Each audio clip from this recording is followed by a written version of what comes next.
சரண் Krishna YouTube சேனலுக்கு உங்களை அன்புடன் வரவேற்கின்றேன். புது வருடத்தில் உங்களது ஆசைகள் நிறைவேற உங்களுக்கு என்ன தேவையோ அது நிறைவேறணும் அப்படின்னு நினச்சிங்கன்னா இந்த முறையில் குலதெய்வத்தை வேண்டினாலே போதும், கட்டாயம் உங்கள் ஆசை விரைவில் நிறைவேறும். அதை எப்படி செய்யணும், எந்த முறையில் செய்யணும் அப்படிங்கிறத பற்றி தான் இந்த வீடியோவில் நம்ம தெளிவாக பார்க்க போகிறோம்.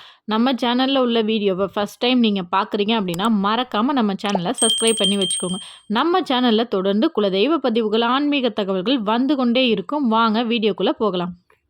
உங்கள் வாழ்க்கையில் உங்களுக்கு என்ன தேவையோ அதை எது ஒரு குறிக்கோளாக இருக்கட்டும் அதை முதல்ல எடுத்துக்கோங்க. இந்த வருஷம் எனக்கு நல்ல வேலை அமையணும், இல்லை எனக்கு குழந்தை பேர் கிடைக்கணும், திருமணம் கைகூடணும், பணப்பிரச்சனை தீரணும் அப்படிங்கிறது உங்கள் வாழ்க்கைக்கு என்ன தேவையோ அந்த ஒரே ஒரு விஷயந்தான் இருக்கணும். அந்த ஒரு விஷயத்தை மனசார நினச்சிக்கோங்க. நினச்சிக்கிட்டு குலதெய்வத்தை இப்படி வழிபட்டு பாருங்கள். கண்டிப்பாக உங்கள் வேண்டுதல் விரைவில் நடக்கும். மற்ற தெய்வங்களை விட நம்ம குலதெய்வத்தை வேண்டும்போது நமக்காக நம்ம குடும்பத்திற்காகவே இருக்கிற தெய்வத்தை வேண்டும்போது அந்த வேண்டுதல் விரைவில் நடைபெறும்.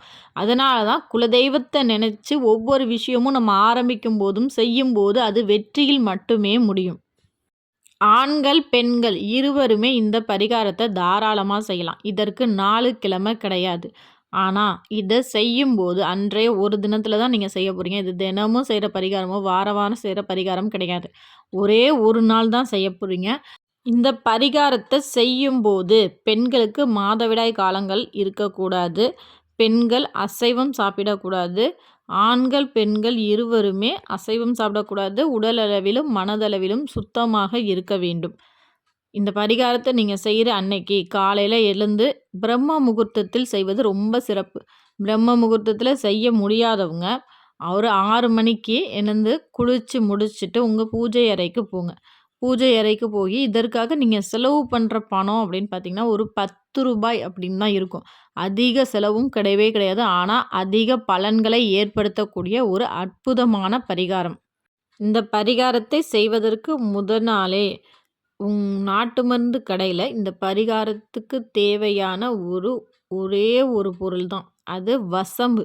10 ரூபாய்க்கு வசம்பு வாங்கிக்கோங்க. வாங்கிட்டு வந்து வீட்டில் வச்சுருங்க நாளே. மறுநாள் பிரம்ம முகூர்த்தத்தில் எழுந்திரிச்சாலும் சரி, இது குறைந்தது 8 மணிக்குள்ளே செய்யணும் இந்த பரிகாரத்தை. அதை நீங்கள் பார்த்துக்கோங்க. காலைல குளித்து முடிச்சுட்டு உங்கள் பூஜை அறைக்கு வாங்க. பூஜை அறைக்கு வந்து உங்கள் குலதெய்வ விளக்கை ஏற்றுங்கள். குலதெய்வ விளக்கு ஏற்றியவுடன் அதில் அந்த வசம்பை காமிங்க. வசம்பை காமிச்சோன்னா அதில் கருப்பாக ஒரு மை மாதிரி வரும். அதை எடுத்து தனியாக ஒரு தட்டுலேயோ ஒரு கிண்ணத்துலேயோ எடுத்து வச்சுக்கோங்க. எடுத்து வச்சுட்டு இப்போ உங்கள் பூஜை அறையில் உங்கள் குலதெய்வ படத்துக்கு முன்னாடி நேராக அமர்ந்து கொள்ளுங்கள். அமர்ந்து கொண்டு உங்கள் குலதெய்வத்தை மனதார நினைங்க. என் குலம் காக்கும் குலதெய்வமே, என் குடும்பத்தை காக்கணும். எனக்கு இந்த விஷயம் இந்த வருஷத்துக்குள்ளே எனக்கு சீக்கிரம் நடக்கணும். இந்த வருஷத்தில் குழந்தை பேர் கிடைக்கணும், நல்ல தொழில் அமையணும், எனக்கு உள்ள கடன்கள் அனைத்தும் அடையணும் அப்படின்னு உங்கள் வாழ்க்கைக்கு என்ன தேவையோ நியாயமான தேவைகளாக இருந்தால் மட்டுமே எழுதுங்க. ஒரு வெள்ளை காகிதத்தை எடுத்துக்கோங்க. அதில் 4 புறமும் மஞ்சள் தடவிக்கோங்க. முதல்ல மஞ்சளால் விநாயகர் சுழி போடுங்க, பிள்ளையார் சுழி போடுங்க. போட்ட பிறகு உங்கள் குலதெய்வத்திற்கு உகந்த நிறம் என்னவோ, பச்சை, மஞ்சள், சிவப்பு அப்படின்னு உங்கள் குலதெய்வத்திற்கு உகந்த நிறத்தில் ஸ்கெட்ச் ஒன்று எடுத்துக்கோங்க. அதில் உங்கள் குலதெய்வத்தின் பெயரை எழுதுங்க.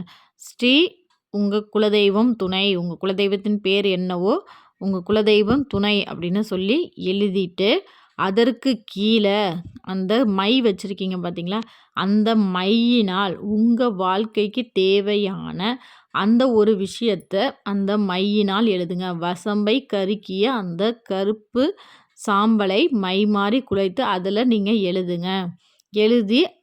எழுதி முடிக்கிற வரைக்கும் உங்கள் எண்ணங்கள் அந்த உங்கள் வாழ்க்கையின் என்ன தேவையோ அந்த தேவையை நோக்கி மட்டுமே இருக்க வேண்டும். எண்ணங்கள் சிதறக்கூடாது. எழுதிவிட்டு எழுதிய பேப்பரை 4ஆக மடித்து உங்கள் குலதெய்வத்தின் காலடியில், குலதெய்வ படம் வச்சு வணங்குனீங்கன்னா அதோட ஃபோட்டோவுக்கு கீழே வச்சுருங்க. வச்சுட்டு தீப தூப ஆராதனை காட்டுங்க. காட்டிட்டு அந்த பேப்பர் அன்னைக்கு ஃபுல்லாக உங்கள் குலதெய்வ படத்துக்கிட்டேயே இருக்கட்டும். மறுநாள் அதை ஒரு டப்பால போட்டு வச்சாலும் சரி, இல்லை உங்கள் குலதெய்வ படத்துக்கு பின்னாடியே ஒரு பேப்பரில் சுற்றி வச்சுக்கிட்டாலும் சரி. அதை தினமும் காலையில் நீங்கள் எப்போ குளிச்சுட்டு வேலையாக உங்கள் குலதெய்வ விளக்கு ஏற்றுறீங்க. ஏற்றிட்டு இந்த பேப்பரில் உள்ளதை அப்படியே படிக்கிறீங்க. இதை நீங்கள் பிரம்ம முகூர்த்தத்தில் செய்கிறது ரொம்ப சிறப்பு. பிரம்ம முகூர்த்தத்தில் எழுந்திருச்சு உங்கள் வேண்டுதல், உங்கள் வாழ்க்கைக்கு என்ன தேவையோ அதை குலதெய்வத்தை நினச்சி நீங்கள் வேண்டும்போது கட்டாயம் நீங்கள் மற்ற 6 மணிக்கு மேலே 8 மணிக்கு மேலே வேண்டுறதை விட இந்த பிரம்ம முகூர்த்தத்தில் வேண்டும்போது சீக்கிரமாகவே ரொம்ப ரொம்ப சீக்கிரமாகவே உங்கள் வேண்டுதல் நடக்கும்.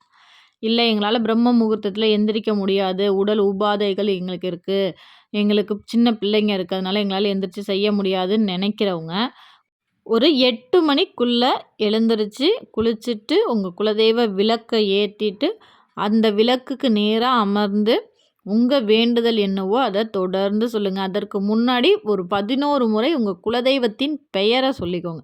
என் குலதெய்வமே போற்றி, என் குலதெய்வமே போற்றி அப்படின்னு ஒரு 11 முறை சொல்லிவிட்டு அதற்கு பிறகு உங்கள் வேண்டுதலை மனதார உச்சரிங்க.